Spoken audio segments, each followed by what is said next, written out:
Merci. Alors, bon matin. Merci d'être là encore une fois. On va remettre ça au Seigneur. Père Céleste, on va encore une fois te remercier pour ta parole, te remercier aussi de ceux qui ont étudié avant nous, qui ont réfléchi, que tu as renouvelé leur entendement, que tu nous as laissé des écrits aussi pour nous aider à comprendre mieux ta parole. Merci pour ton Saint-Esprit qui renouvelle notre entendement, qui nous habite. Merci pour ta grâce, sans laquelle on ne pourrait absolument rien faire. Amen. Donc, la semaine passée, on a terminé le fameux chapitre sur le péché originel. On avait terminé avec la rémanence du péché dans nos vies. Donc, on sait que lorsque nous sommes nés de nouveau, nous avons revêtu l'homme nouveau, mais nous n'avons pas perdu complètement l'ancien homme. Donc, on vit encore les effets de cette nature pécheresse. Vous pouvez être influencé par cette nature pécheresse ou influencé par l'homme nouveau, né de Dieu, parfait, sans péché. Et ce qui est important de se souvenir, c'est que la différence entre un croyant et un non-croyant, ça se caractérise par la simple... Quoi? Vous en souvenez-vous? Quelle est la plus grande différence entre un croyant et un non-croyant? Mais c'est la confession des péchés. Un croyant confesse continuellement ses fautes. Pourquoi? Parce qu'il les voit. Elles sont dans sa face. Comme David le dit, « Mon péché est devant ma face ». Le non-croyant, lui qui est encore aveuglé, quoique sa conscience l'accuse de faire le mal, ne le considère pas comme une offense face à Dieu. Donc, les péchés des croyants ne sont pas moins graves que ceux des non-croyants et c'est une offense directe à Dieu et ce sont tous des péchés qui méritent le lac de feu. Mais nous, ils ont été payés, on confesse, on restaure, etc. Donc, on avait terminé là-dessus sur ce point-là la semaine dernière. Cette semaine, on va commencer le chapitre 7 sur les alliances. L'alliance, la grâce, l'alliance de Dieu. Je me disais tout à tous les chapitres, je me disais, il me semble que c'est un sujet pas trop difficile, ça va te pas suivre. Mais à tous les fois, je me disais, non, il y a beaucoup de stock. On va le prendre lentement. Dans les Écritures, on retrouve beaucoup d'alliances. Je pense que c'est assez évident. Par exemple, il y a l'alliance qu'on a vue avec Adam en Éden. On pourrait parler aussi de l'alliance après la chute. On a l'alliance avec Noé, l'alliance avec Abraham, l'alliance avec David, la nouvelle alliance, etc. Donc, on a plusieurs alliances dans les Écritures. Que vous soyez dispensationaliste ou pas, il y a des alliances. Ça, c'est assez évident. 3 points concernant une alliance. Puis ce matin, là, j'ai pris moins de matière pour finir, quitte à finir un petit peu plus tôt pour prendre le temps. Je me rends compte qu'à tous les dimanches, je finis quasiment à la course. Puis Donc, 3 points avec une alliance que j'aimerais voir avec vous autres. Premièrement, une alliance, elle établit les termes d'une relation entre Dieu et les hommes. Okay? Ça établit les termes d'une relation entre Dieu et les hommes. Et ça stipule les exigences et les promesses de Dieu envers l'homme. Ça fait partie d'une alliance. Deuxièmement, une alliance peut offrir un bienfait, une bénédiction si vous voulez, de manière conditionnelle ou inconditionnelle. On avait déjà fait une étude sur toutes les alliances. Là. Par exemple, une alliance conditionnelle, c'est toujours marqué par un « si ». Et une alliance inconditionnelle, c'est marqué par un « je » quand Dieu parle. Fait qu'on peut regarder... Par exemple, avec un « si », dans le Jardin d'Éden, il y en a 2 alliances conditionnelles, celle qui a été faite avec Adam en Éden et avec Moïse. Si tu observes mes commandements, tu vivras. Si tu désobéis, conséquence. Ça, c'est une condition. En Éden, Adam pouvait manger de tous les arbres du jardin, sauf un. Si, il y a encore un « si » dans le fond, s'il désobéit, il y a une conséquence. S'il obéit, il y a une bénédiction. C'est une condition. Puis on va tourner dans Genèse chapitre 12, juste pour en voir une là, un petit peu avec Abraham, comment que c'est différent quand c'est inconditionnel. Genèse chapitre 12, on peut lire les versets 1 et 2 par exemple. L'Éternel dit à Abraham, « Va-t'en de ton pays, de ta patrie et de la maison de ton père dans le pays que je te montrerai. » Regardez comment c'est caractérisé par le « je » quand Dieu parle. « Je ferai de toi une grande nation et je te bénirai. Je rendrai ton nom grand et tu seras une source de bénédiction. Je bénirai ceux qui te béniront et je maudirai ceux qui te maudiront et toutes les familles de la terre seront bénies en toi. » Et si vous voulez aller plus loin, vous pouvez voir à partir du chapitre 13, il y a le chapitre 15, il y a le chapitre 17 qui en parle de cette alliance-là. C'est caractérisé par « je ». Dieu s'engage sans condition. C'est pour ça qu'on dit qu'il y a des alliances inconditionnelles. La nouvelle alliance est une alliance inconditionnelle. Vous ne pouvez absolument rien faire pour entrer dans la nouvelle alliance. C'est un engagement de la part de Dieu total. Je mettrai mes lois dans le texte là, de Jérémie 32. En tout cas, je ne l'ai pas par cœur, mais le texte de la nouvelle alliance, entre autres. Fait que ça, c'est important de comprendre qu'il y a des alliances conditionnelles et inconditionnelles. Et un troisième point sur les alliances, c'est qu'une alliance a souvent un médiateur qui agira comme représentant de tous les membres de l'alliance en question. Par exemple, en Éden, on a Adam, qui est un médiateur de cette alliance-là, Moïse, qui est le médiateur de l'alliance mosaïque, et etc. Tu as Abraham, qui joue un petit peu, mais Christ, entre autres, qui est le médiateur de la nouvelle alliance. Donc, il y a souvent un médiateur qui représente tous ceux qui feront partie de cette alliance-là. Et on pourrait parler aussi qu'une alliance est souvent scellée, qu'il y a un signe de l'alliance, par exemple, la circoncision avec Abraham, et il y a des signes aussi, l'arc-en-ciel avec Noé. Et il y a souvent du sang qui marque une alliance. Par exemple, l'alliance mosaïque a été scellée avec du sang animal. La nouvelle alliance est scellée avec le sang de Christ. Donc ça, c'est tous des points en commun avec les alliances. Maintenant, comment on entre dans une alliance? Moi et vous, par exemple. Comment on peut être incorporé dans une alliance? Bien, il y a deux manières. C'est très, très simple, vous allez voir. Ça dépend de quelle alliance on parle. Si on parle d'une alliance qui a des limites sur cette terre, une alliance terrestre qui ne va pas au-delà de ce qu'on vit sur terre, par exemple l'alliance noémique, bien, on y entre par un simple moyen naturel qui est la naissance physique. Pour entrer dans l'alliance mosaïque, si tu étais un descendant d'Israël, tu entrais automatiquement par ta naissance dans cette alliance-là. Donc, les alliances qu'on pourrait appeler terrestres, qui ont un impact seulement limité sur Terre, bien, c'est en venant au monde que vous entrez dedans, tout simplement. C'est pas plus compliqué que ça. Comment on entre dans l'alliance après la chute? Bien, quand vous venez au monde, vous êtes entré dedans, les deux pieds. Et si on parle d'une alliance spirituelle, par exemple, qui a une portée céleste, donc on parle ici de la nouvelle alliance, bien, on y entre, pas par un moyen naturel, mais par un moyen surnaturel, qui est la nouvelle naissance. Mais il a fallu d'abord que tu entres par la naissance pour entrer dans une nouvelle naissance. Vous me suivez? Pas très compliqué.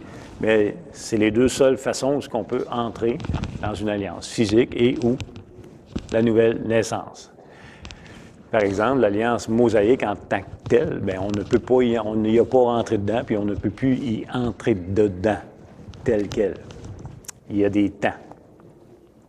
Il y a des alliances qui sont déjà terminées, comme l'alliance dans le jardin d'Éden avec Adam. Elle a été un court temps, on ne sait pas combien de temps, mais elle est finie. On ne peut pas retourner. La nouvelle alliance, elle est là depuis le début, puis on est dedans, puis elle n'aura pas de fin. Il y a plein de choses qu'on pourrait parler avec les alliances. OK. À 1689, à page 27,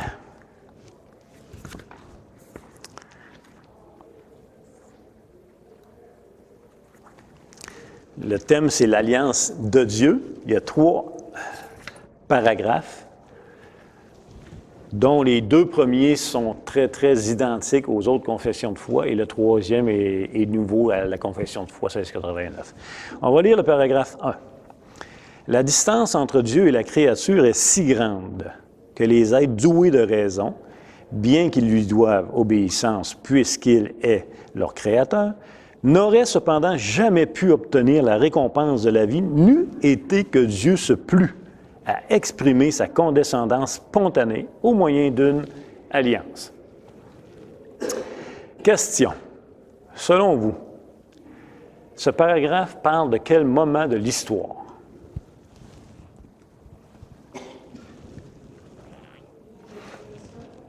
Pardon?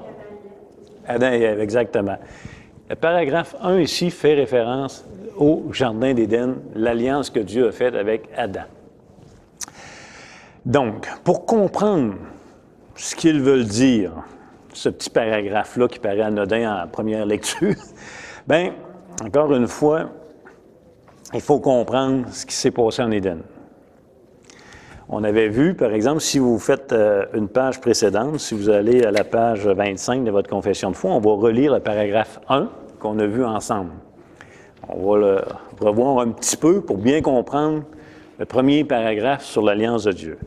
Dieu créa l'homme droit et parfait et lui donna une loi juste, dont l'observation lui aurait conféré la vie et dont la transgression le menaçait de mort. Toutefois, l'homme ne garda pas longtemps cet honneur. Satan utilisa l'astuce du serpent pour séduire Ève, puis par elle séduisit Adam. Sans aucune contrainte, ils transgressèrent délibérément en mangeant du fruit défendu, la loi de leur création et l'ordre qu'ils avaient reçu. Il a plu à Dieu, selon son conseil sage et saint, de le permettre, l'ayant inclus dans son dessein pour manifester sa propre gloire. J'attire votre attention sur la première phrase. Dieu créa l'homme droit et parfait et lui donna une loi juste dont l'observation lui aurait conféré la vie. Donc, dans le Jardin d'Éden, le but de Dieu était d'amener l'homme à la vie éternelle. Vous vous souvenez? Obéis, puis tu entreras dans la vie éternelle. La désobéissance avait une conséquence. Comment? Par une alliance que Dieu fait avec Adam. Comment l'homme pouvait-il entrer dans la vie éternelle? Par l'alliance que Dieu a faite avec Adam, qu'on peut appeler l'alliance des œuvres. Okay? Donc, le bienfait de cette alliance était la vie éternelle. Et le moyen de l'atteindre, l'obéissance. Si Adam avait obéi, il aurait mérité la vie éternelle.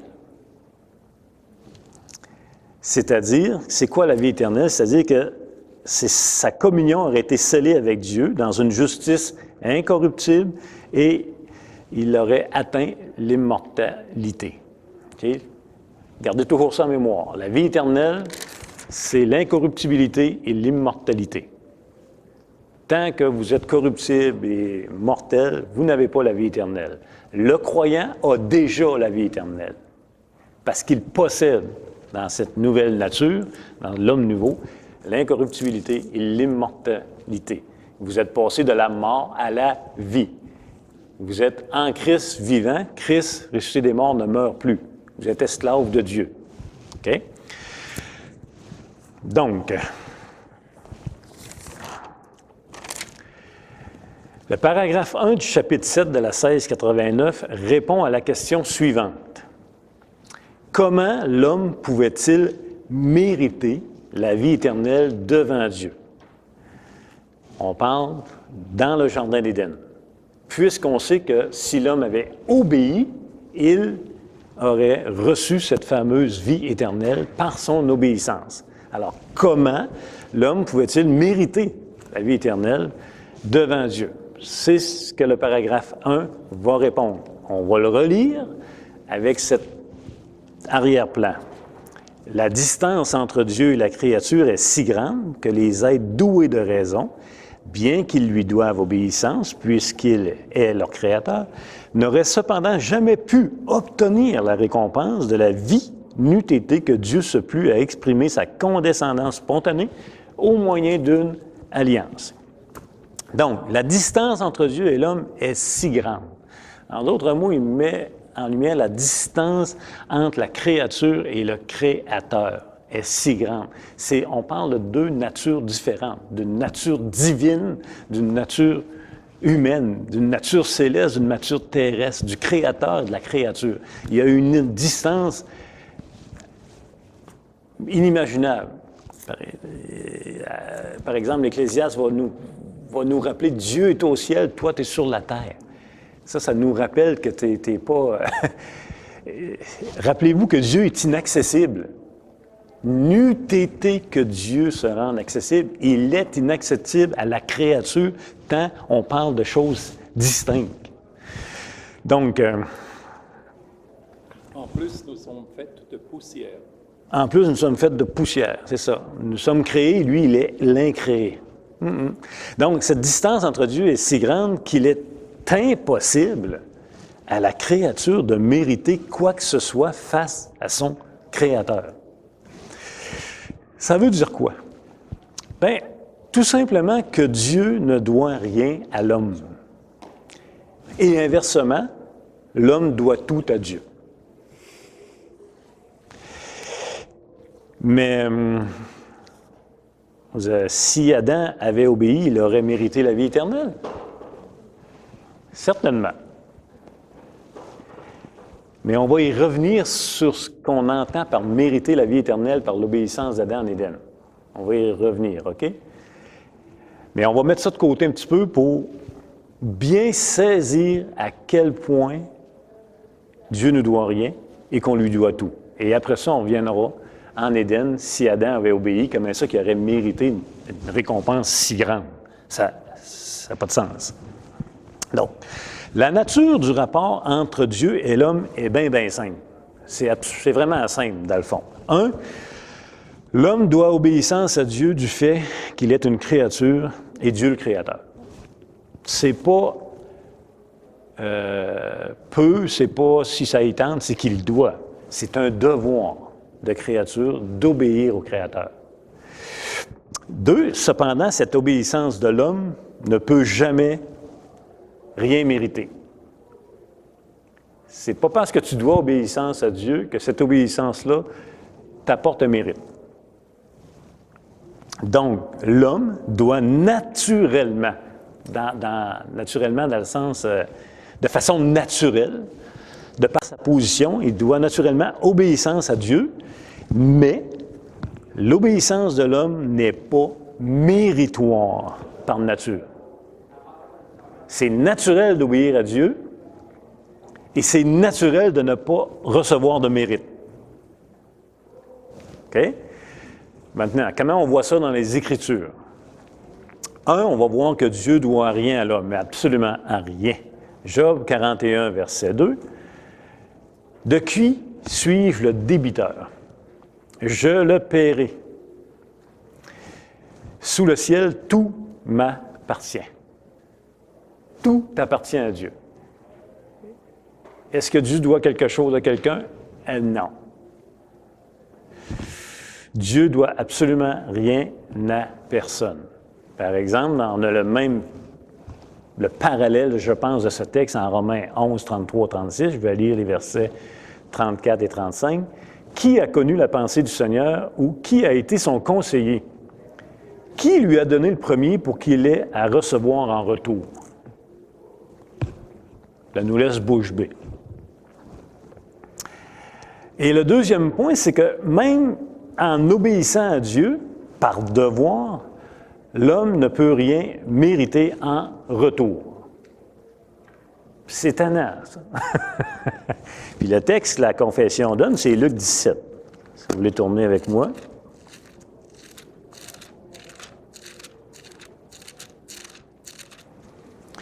Luc 17, les versets 7 à 10.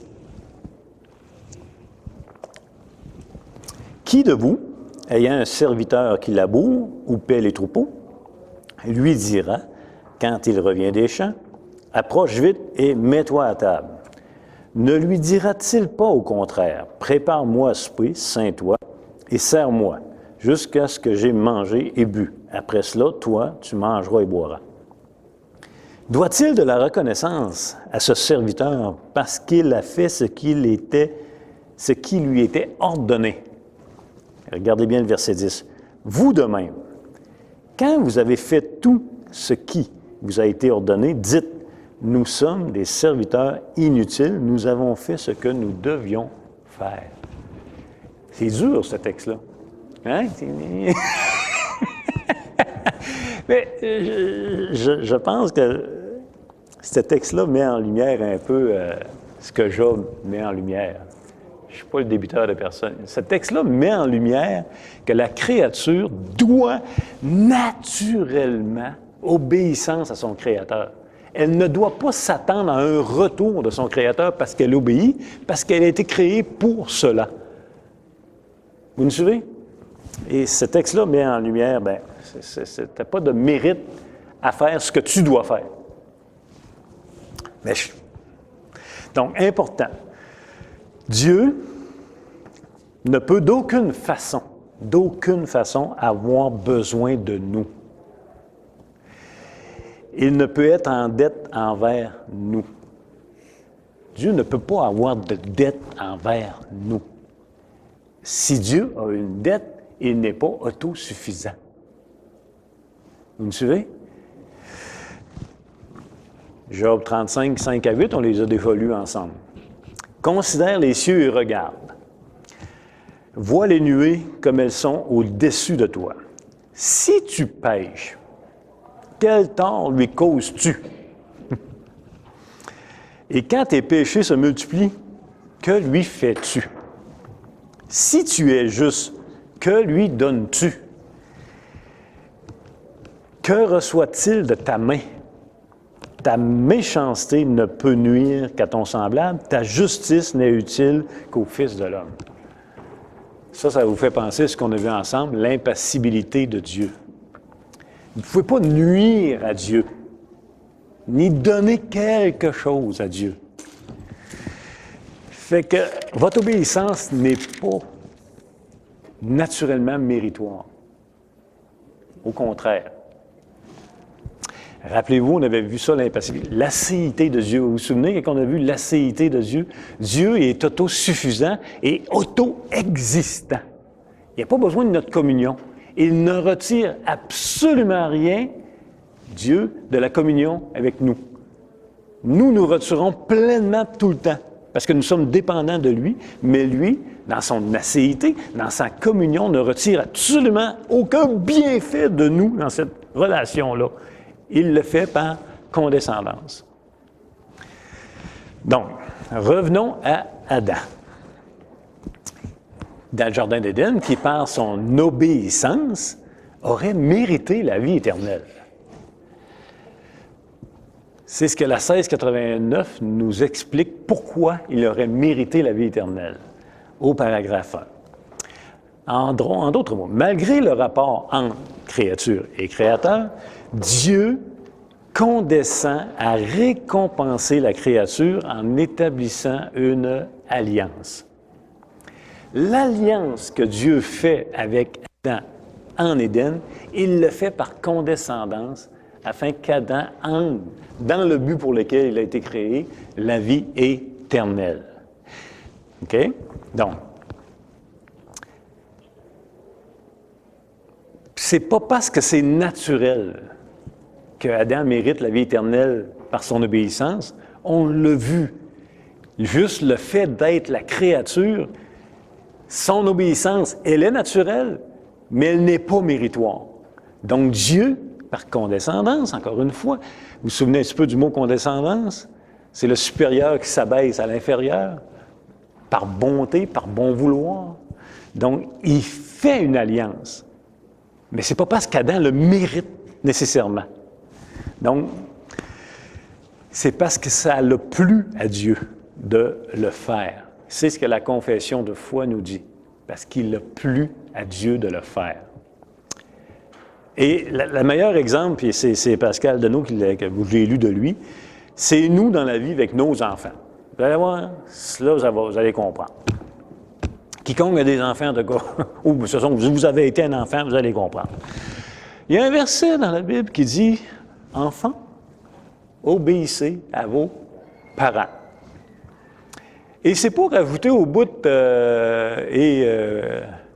vous gagnerez le million, là. C'est naturel qu'un enfant obéisse à ses parents. Bon. Alors, si je demande à Clo-Clo, qui est ici dans la salle,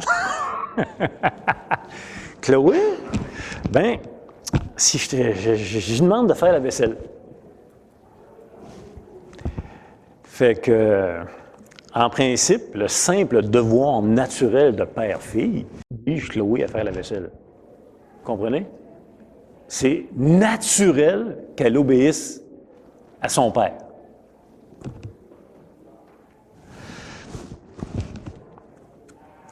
Cependant, son obéissance n'est pas en soi méritoire. C'est pas parce qu'elle obéit en faisant la vaisselle qu'elle se mérite un quelconque chocolat. C'est tout à fait naturel, son obéissance, et c'est aussi naturel que c'est non méritoire. Vous me suivez? Vous êtes tous corrects avec ça?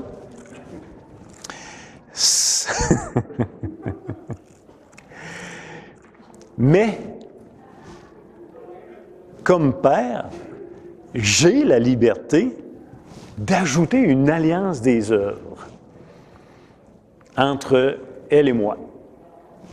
Et là, je pourrais dire à Chloé, fais la vaisselle et je te donnerai 100 $.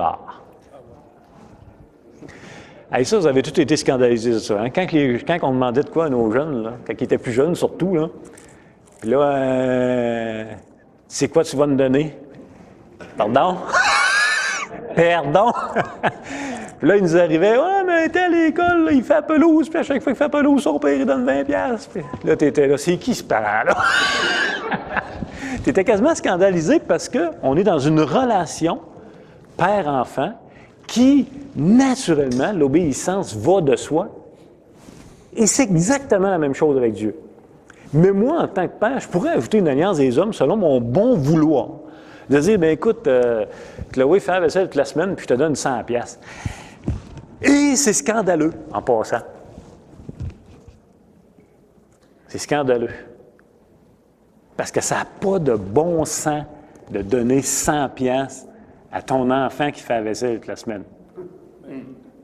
Mais ça me plaît de le faire. Et j'ai cette autorité-là en tant que père de le faire. Vous me suivez? C'est exactement ce que Dieu a fait en Éden. Ça lui a plu de faire une alliance des œuvres et d'y ajouter une récompense méritoire à l'obéissance qui est au-delà de l'acte de l'obéissance. Adam, de par sa position de créature, doit naturellement obéissance à Dieu, tout comme vos enfants vous doivent naturellement obéissance à vous en tant que parents. Mais il a plu à Dieu de faire une alliance des œuvres et d'ajouter une récompense à cette obéissance naturelle. Et la récompense est au-delà, mais inestimable de cette obéissance-là, la vie éternelle. Ça n'a pas de bon sens. Ça n'a pas de bon sens. Donc, important ici de comprendre, et en passant, quand je demande à mon enfant, par exemple, de faire la vaisselle, et qu'il ne la fait pas, la conséquence, elle est naturelle. Vous comprenez? C'est naturel d'avoir une conséquence. En Éden, ce qui n'est pas normal, c'est d'offrir la vie éternelle à l'obéissance. La conséquence à la désobéissance, elle est naturelle. Vous me suivez? Donc, le rapport entre l'homme et son Créateur oblige celui-ci à l'obéissance à sa loi. La désobéissance à la loi, donc la désobéissance à son Créateur, entraîne une sanction naturelle, une conséquence logique. Mais son obéissance ne mérite pas une récompense naturelle automatique. Dans sa bonté, Dieu condescend à rémunérer l'obéissance d'Adam par la vie éternelle. Cette récompense est infiniment au-dessus de la valeur de l'obéissance de la créature qu'il doit à son Créateur. En d'autres mots, on pourrait quasiment dire, cette récompense, elle est scandaleuse. C'est scandale ce que Dieu fait pour sa créature qui lui doit naturellement obéissance. Mais il le fait. Si on comprend ce principe, on va être estomaqué, scandalé que Dieu nous bénit dans notre obéissance.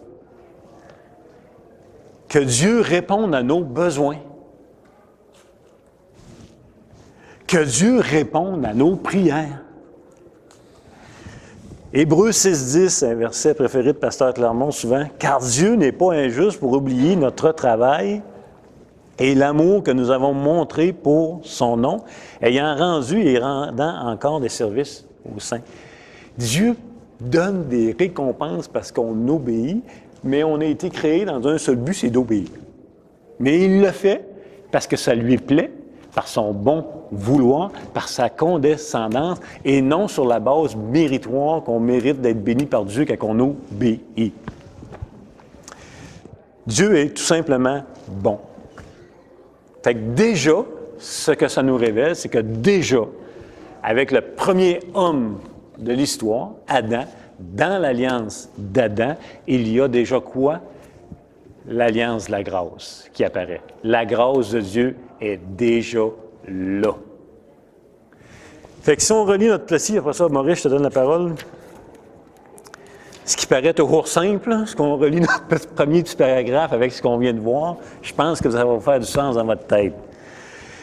Encore une fois, la distance entre Dieu et la créature est si grande que les êtres doués de raison, bien qu'ils lui doivent obéissance, puisqu'il est leur créateur, n'auraient cependant jamais pu obtenir la récompense de la vie, n'eût été que Dieu se plut à exprimer sa condescendance spontanée au moyen de l'alliance des œuvres qui est faite avec une récompense. Ça va-tu? Maurice, tu avais un commentaire? Oui, c'est ça, parce que je pense à ça. C'est qu'il dit, enfants, obéissez à vos parents selon le Seigneur. Après ça, il dit, car cela est agréable à Dieu. Ça devrait être ça dans le motif tout le temps. Mais on est tellement obéis pour telle récompense. C'est juste tout ce qu'on fait, tout ce que Dieu nous demande de faire de sa parole, notre seule raison devrait être, car cela est agréable à Dieu, car il a fait tout ce qu'il a fait pour nous autres des Car cela est agréable à Dieu, ça devrait être la seule raison. Juste en terminant, juste une publicité sur un livre, Une alliance plus excellence. C'est un livre de 20 $. C'est fait par Pascal Deneau. Pasteur Deneau, de mémoire, il a fait sa maîtrise sur les alliances. Et dans l'histoire, à partir de 1700, fait que souvent il va mettre en lumière les différences entre baptistes, pédobaptistes, etc. Quand c'est nouveau, c'est un petit peu plus ardu. Mais c'est un bon livre pour les alliances, comprendre un peu les différentes pensées. Fait que merci beaucoup, Dieu vous bénisse.